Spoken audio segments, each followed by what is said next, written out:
Instant Gateway Book Summary. The Daily Stoic by Ryan Holiday. Among most people, Stoicism is either unknown or misunderstood. This summary seeks to restore Stoicism to its rightful place as a tool in the pursuit of self-mastery, perseverance, and wisdom, something one uses to live a great life, rather than some esoteric field of academic inquiry. The philosophy asserts that virtue, meaning the virtues of self-control, courage, justice and wisdom, is happiness, and it is our perceptions of things, rather than the things themselves, that cause most of our trouble. Stoicism teaches that we can't control or rely on anything outside our reasoned choice, our ability to use our reason to choose how we categorize, respond, and reorient ourselves to external events.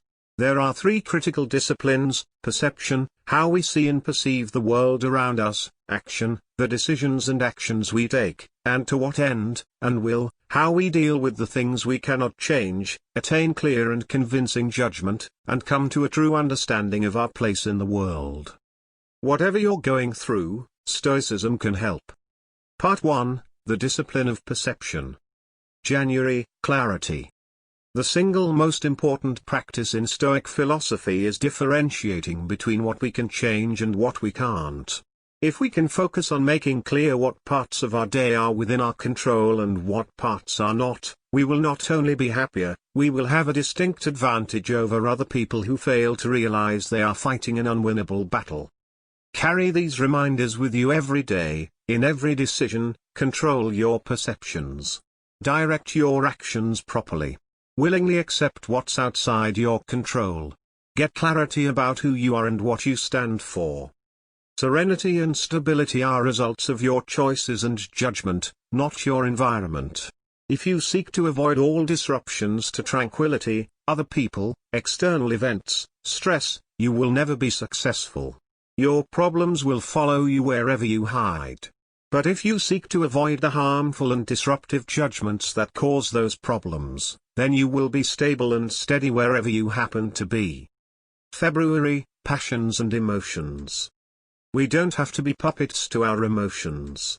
We are in control. Next time you feel anxious, ask yourself, is my anxiety doing me any good? Impulses are going to come, and your work is to control them. Think before you act. If you don't control your impulses, you may be the very source of the disasters you fear. Many of the things that upset us are only in our imaginations. They are like bad dreams and should be treated as such. The thing that provoked you wasn't real. Don't think that happiness will come at some point in the future. The yearning for more, better, someday is the enemy of your contentment. Eagerly anticipating a future event ruins your chances at happiness here and now. March, Awareness. We begin our journey into philosophy when we become aware of the ability to analyze our own minds. Cultivate the ability to judge yourself accurately and honestly. Look inward to discern what you're capable of and what it will take to unlock that potential. Self-awareness is the ability to objectively evaluate the self. It is the ability to question our own instincts, patterns and assumptions. Don't rush to conclusions about anything. Be aware of everything that's going on so you can make the right decision. Your mind is your most prized possession. Maintain control of it. Ego and self-deception are the enemies of the things we wish to have because we delude ourselves into believing that we already possess them. We must keep the ego away. What you take for granted, others wouldn't even think to dream of. Remember that you're blessed with the capacity to use logic and reason to navigate situations and circumstances.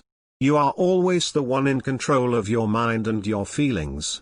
You can always decide to love and accept what's happening around you. April, Unbiased Thought. Be wary of what you let into your mind.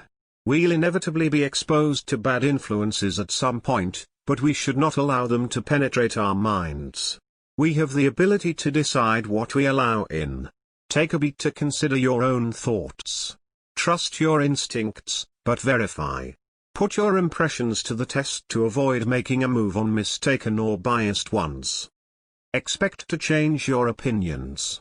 We are not as smart and as wise as we'd like to think we are. Honor what you do not know and fight your biases and preconceptions. If you want to learn, be humble. Be willing to learn from anyone and everyone, regardless of their station in life. Opinions are often shaped by dogma, entitlements, expectations, and sometimes, ignorance. If we can weed them out of our lives, we will feel less upset and angry. Things are neither good nor bad. They just are. Part 2, The Discipline of Action. Right action. An archer will not hit a target without first aiming. Spend some time thinking about what your priorities are. Then, work toward that and forsake everything else. It's not enough to wish and hope. One must act, and act right. You only get one shot at today.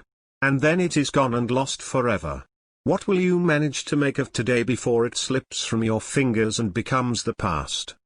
Take pleasure from your actions, in taking the right actions, rather than the results that come from them. Our ambition should not be to win, but to play with our full effort. In this, we will always find contentment and resilience.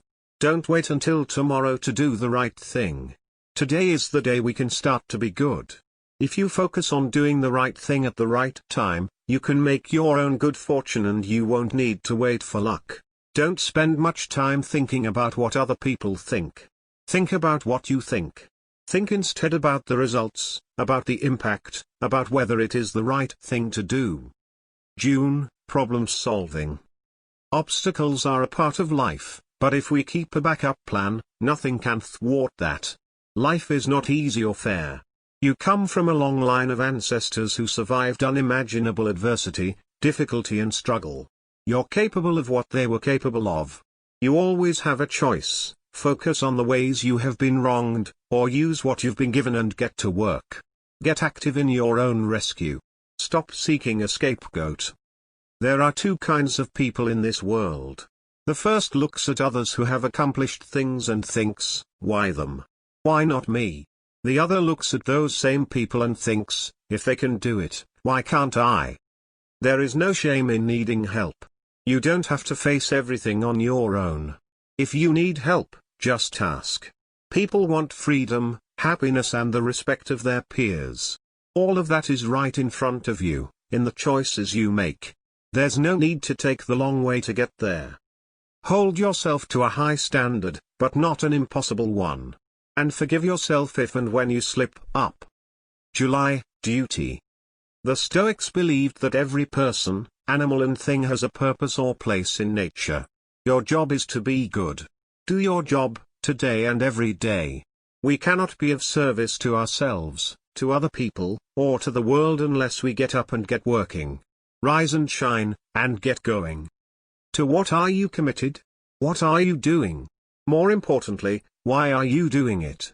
Examine these questions and discover what your duty calls you to do in life. Once you discover it, you've moved a little closer to fulfilling it. Everyone is the master of their own affairs. You have to live your life in such a way that it doesn't negatively impose on others, and you have to be open-minded enough to let others do the same. We are made for cooperation with each other. Your purpose is to help us render this great work together. People are depending on you. Take pride in your work, but remember that it is not everything. August, pragmatism. We tell ourselves that we need the right setup before we finally buckle down and get serious. It's far better that we become pragmatic and adaptable, able to do what we need to do anywhere, anytime. The place to do your work, to live a good life, is here. There is plenty that you could do right now, today, that would make the world a better place. There are plenty of small steps that would help move things forward. Don't excuse yourself from doing them because the conditions aren't right or because a better opportunity might come along soon. Do what you can now. We are never going to be perfect. Our pursuits should be aimed at progress instead of perfection. Part 3, The Discipline of Will. September, fortitude and resilience. Misfortune leaves us with a better understanding of our own capacity and inner strength. It is empowering because you know that in the future you can survive similar adversity. If things take a bad turn today, don't worry. This might be one of those formative experiences you will be grateful for later. Even under the worst torture and cruelties that humans can inflict on one another, Our power over our own mind and our power to make our own decisions can't be broken, only relinquished. If you spend one day a month experiencing the effects of poverty, hunger, complete isolation or any other things you might fear, it would start to feel normal and no longer so scary. If you do it while things are good, it will toughen your soul for occasions of greater stress. If you can get used to having and surviving on less now, it would not be so bad if you are ever forced to have less. October, Virtue and Kindness. Here is where you are right now, and it's as good a place as any to let virtue shine and continue to shine for as long as you exist. Remember that we are woven together and that each of us plays a role in this world. Almost every situation is made better by love, or empathy, understanding, appreciation, even situations in which you are in opposition to someone. Always love. Give people the benefit of the doubt. You always have the choice to respond with kindness. You always have the choice to be truthful. You can choose to endure. You can choose to be happy. You can choose to be kind to others. Goodness isn't something that simply shows up. You have to dig it up inside your own soul, and you make it with your own actions. November, Acceptance. It is easier to change our opinion of an event than it is to change the event that has passed. We must accept rather than fight every little thing. Indeed, we can actually enjoy what has happened, whatever it is. Events are objective. It is only our opinion that says something is good or bad. Decide to make the most of everything. Whatever happens to us, wherever we fall on the intellectual, social or physical spectra, our job is not to complain but to do the best we can to accept it and fulfill it. We can't control the external, but we do control our attitudes and our responses to those events. December, Meditation on Mortality. We have an irrational fear of acknowledging our own mortality. We avoid it because we think it will be depressing. In fact, reflecting on mortality often has the opposite effect. If you were suddenly told you had 1 week to live, what changes would you make? Use today. Use every day. Make yourself satisfied with what you have been given. We all face the same end. Death is a radical equalizer. In death, no one is better and no one is worse. All our stories have the same finale. Even if today was your last day on earth, would there still be plenty to be grateful for? Give thanks. Thanks for listening.